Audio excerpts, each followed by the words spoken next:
And the talk was all about why not write it all down? In other words, why is there, in addition to the written Torah, the 5 books of Moses, the oral Torah, which is additional information? Why is that not also written down?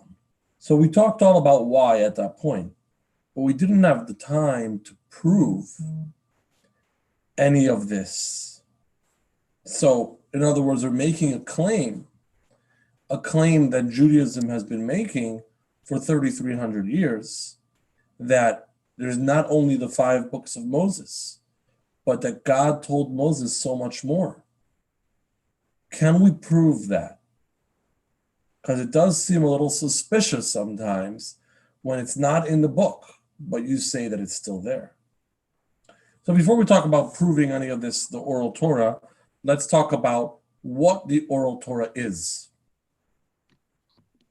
And what the oral Torah is the understanding that when God spoke to Moses, which forms the Chumash, the 5 books of Moses, the Torah as we know it, he didn't only tell him those words which were written down.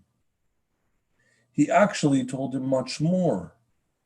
Explanation, additional oral information, how to understand the Torah, how to apply the Torah, and how to actually do those mitzvahs and everything that it says in the Torah in detail. Moses taught this information to the people. So when you read in the Torah about Moses speaking to the people and telling them what God had told him, that's not only the words that are in the book, but that it's a whole sermon or lecture that Moses gave. And that was transmitted from generation to generation, ultimately transcribed in the Talmud and in other books. So the oral Torah, it does contain other components, which perhaps we'll get to, but the oral Torah begins with this divine communication to Moses, which, although some people make the mistake of thinking that, God gave Moses 10 commandments, he did, but he also gave Moses the rest of the 5 books. But the truth is not only that, but a lot more information, a lot of the background, a lot of the details, a lot of the explanations for what's in the 5 books. Now, how do we know that? And that's really our question for tonight. Could it be proven? Can it be demonstrated? Can we show within the written Torah or any other way that this really happened? Now, it's an age-old complaint. People have been asking about this almost forever. Can it be? How do we know? Why do we say, and why do we insist that Judaism believes that God told Moses more than what's in the book? Hi, Alan. So the story, then the complaint and concern is so old that actually it's in the Talmud. And the Talmud tells the story of the great sages Hillel and Shammai. You may have heard their names. Hillel and Shammai were colleagues as well as disputants. They often had debates in the Jewish law. And Shammai was known as the tough guy, while Hillel was more of a welcoming kind of person. And there's a lot of stories that illustrated that. But one of those stories is that a non-Jew, shows up one day at Shammai's academy, Shammai's yeshiva where he taught the Torah, and he says, "I'd like to convert." Okay, well, we could talk about that, but the non-Jew says, "I'd like to convert, but how many Torahs do you have?" He says, "How many Torahs do we have? You must mean the written Torah and the oral Torah. We have 2. We have the written and the oral." So the convert says, "I trust you on the written Torah. This is the original book, but I don't trust you on the oral Torah, so teach me only the written Torah." And Shammai said, the door is that way, and you don't really need to visit us if you don't want to cooperate. And he sent him on his way. So the fellow went on to see Hillel, and we'll get back to some of that story. But what's his problem? What's his concern? He says, I believe, for whatever reason that he did believe, that this book is a divine book. It's the Torah given by God. But I don't accept this oral information that you're saying, that's also from God. And Shammai said, well, Judaism doesn't work without that. If you're here to accept Judaism, it's a package deal. So he went to Hillel. And Hillel, of course, had the same problem. It's just that Hillel got pretty creative about it. And Hillel says, all right, you want to study the written Torah, no problem. But first, you've got to learn to read Hebrew.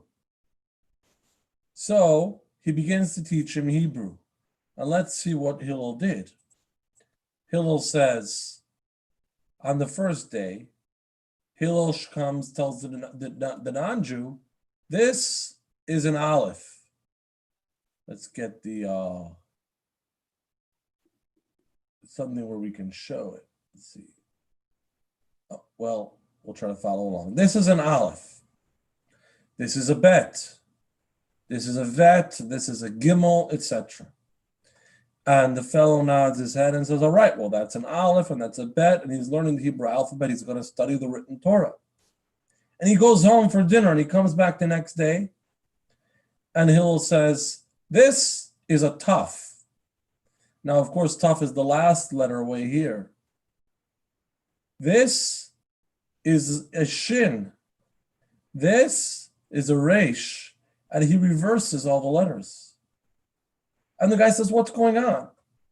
You told me this was an aleph, and this was a bet, and this was a vet. And now you're telling me something else. So Hillel says, aha. So you know what the letters are because I told you. You know how to read the letters because of an oral tradition, because of oral information that somebody told you.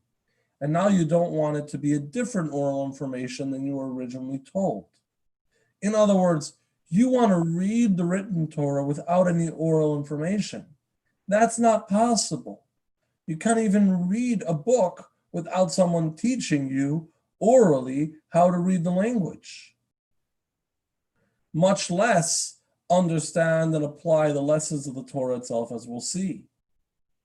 So our first stop for understanding that there's some oral tradition that comes with the Torah is to understand that there is really no such thing of an exclusively written communication. Anything that's written is also oral, because that written communication depends on the convention of all people that an A is an A and a B is a B and a C is a C. Or in the case of the Torah, like these shapes mean those Hebrew letters and spell these Hebrew words. You've got to accept that by oral tradition. Well, in that case, maybe we can begin to understand there's also more to that oral tradition for understanding this text. So that helps us begin, just like it did for this convert, begin to understand how this partnership of a written Torah and an oral Torah works. But this is especially important when it comes to the Torah. It applies to your favorite novel too. Someone needed to teach you the ABCs to read that. But in the Torah, this is so much more necessary, and let's see why. I don't know how many of you have seen the inside of a Torah scroll, but it looks like this. That's the pointer that some synagogues use while they read the Torah. But ignoring that silver, which is the pointer, or looking at the Torah itself, you see these words, and just many, many words, many, many letters in rows and rows of the letters, the words of the Torah. No vowels and no punctuation. Now remember that in Hebrew, the vowels are these guys on the bottom. The vowels are not letters, as they are in English and other Latin languages. In Hebrew, they are separate signs that are the vowels, and you put them under the letters. And if I put the comets under the aleph, it makes one sound, while if I put the tzere under the aleph, it makes a different sound. So you need the vowels to get through all of this, but there are no vowels. So imagine I gave you these three letters with no vowels, and I ask you to fill in the vowels. You can put vowels anywhere, before or in between the letters. What word does this spell? Anybody? Lord. Board is one. But what if I told you that it spells bread? Or beard? Or abroad? It works, board works, breed works, abroad works, beard, anything else? We can probably come up with some more. Oh, you're mixing up the letter. Okay. So the letters are the same, but the vowels get added in. Now, of course, in English, you always have to get the full word. You can't write BRD, that doesn't make any sense. But in Hebrew, it's quite common to write like this, without the vowels, and you are supposed to be able to figure out the vowels on your own. So I can read this. It says uchesavtam, because I know what vowels belong there. But sometimes that gets a bit difficult. Let's look at an example here. This is a very famous mitzvah in the Torah. Lo tevashel gedi imo. I'm skipping that word in the middle because we're going to have to debate it. You should not cook a kid in its mother's chet lamed bet. What is this word? So chalav would be milk, spelling out the famous prohibition, no meat and milk, the laws of kosher. Don't cook a kid in its mother's milk. But that's only if you read it as bachalev imay, in its mother's milk. What if I use the same letters and change the vowels to bechelev imay? Well, then it will mean you should not cook a kid in its mother's fat. In its mother's fat. That's a totally different prohibition. That's a prohibition on getting overweight and eating too much cholesterol. That has nothing to do with cooking meat and milk. That's about cooking it lean. So how do we know how to read this? How do we know? How do Jewish people always know for thousands of years, to this very day, that we don't cook meat and milk? Maybe we shouldn't cook meat and fat. After all, if you read it in the Torah right here, you couldn't tell. You can put any vowels you like. How will we know which one it is? And of course, the answer to that is the oral tradition. The oral Torah,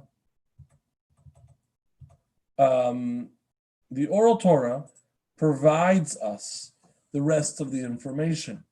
The oral Torah tells us how to read the written Torah, whether that's how to read Hebrew, whether that's which vowels belong in ambiguous words, and much, much more than that.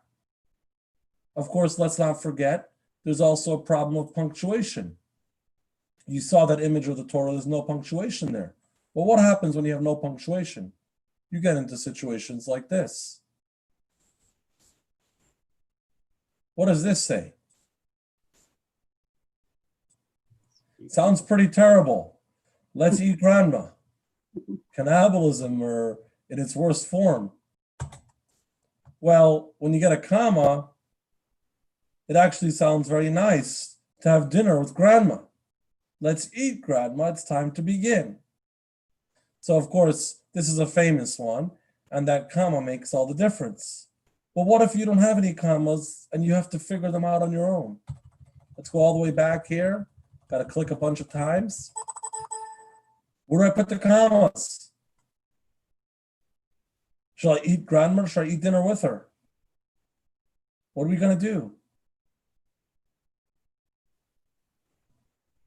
So that is yet another reason why there must be an oral tradition that comes along with the Torah, because the Torah has to be given, has to work. God has given us a book of law, a book of life, a book of teaching.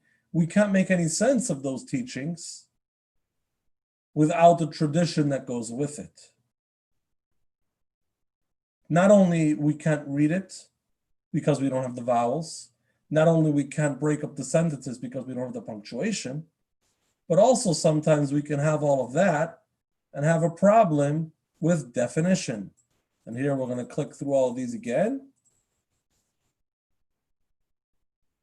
And here we go. This is the Shema prayer translated into English. All kinds of mitzvahs here. Let's see some famous ones. You shall bind them as a sign upon your hand, and they shall be for a reminder between your eyes. What does that mean? Sounds familiar to anyone? Tefillin? That's tefillin. So the sign on your hand and the reminder between your eyes is a tefillin. But who on earth decided that those are going to be black boxes with scrolls inside? Maybe they should be tattoos, which is actually forbidden by the Torah, on our arms and on our heads. Maybe they should be ribbons. Who decides what that sign should be and what the reminder should be? Let's read another one. And you shall write them on the doorposts of your house and upon your gates. Of course, that's the mitzvah of mezuzah. We have a mezuzah on the doorpost because the Torah tells us right here. But how do we know we should take a scroll and write the Shema inside and put it on the doorpost? Maybe we should hang good luck charms from our doorposts. Maybe we should write the words onto the very door. How have all Jews always known to use the scroll in the same way that we still do it today? Of course, there had to be an oral tradition that came along with it and said, when the Torah says to put a sign on your door, to write it on your door, that doesn't mean to write on the door, it means to write it in a scroll, put the scroll in a container, and attach the container to the door in this fashion.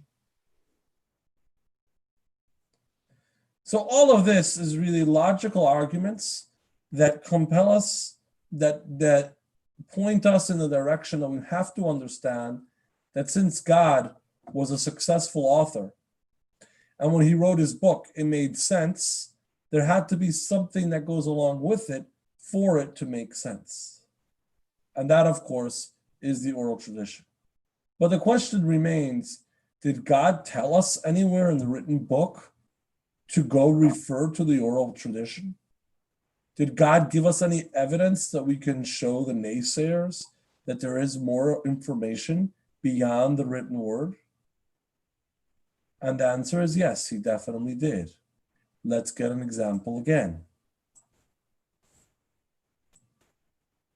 This is the law of slaughtering, the way we slaughter the meat for the kosher. You may slaughter of your cattle and of your sheep, which the Lord has given you, as I have commanded you, and you may eat in your cities according to every desire of your soul. So I put these words, as I have commanded you, in bold. Why? Because I'm troubled. The Torah says I should slaughter my cattle before I eat the meat, and I should do that as I have commanded you. So the Torah, as the Torah told me how to slaughter the cattle, that's the way I should do it. Well, what way is that? Where did the Torah teach me that? If you study all the 5 books, and I pretty much know them by heart, you will not find another verse where it tells us the exact process for slaughtering the animal.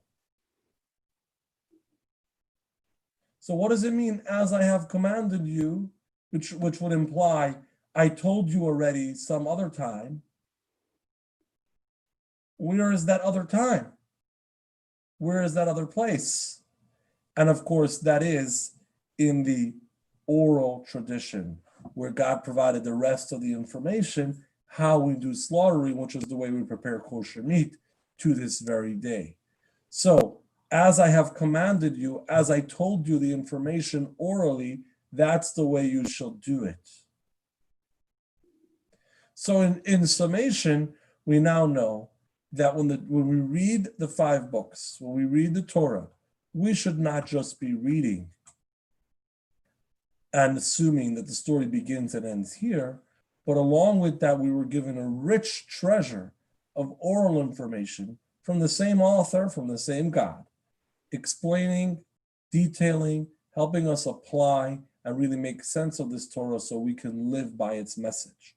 So today, we have a lot of that oral information and a lot of what was built around it in so many books of Jewish teachings. So let's study the original Torah, and let's study those books of Jewish teachings that give us that rest of the picture, and let's do our best to live by it as best as we can.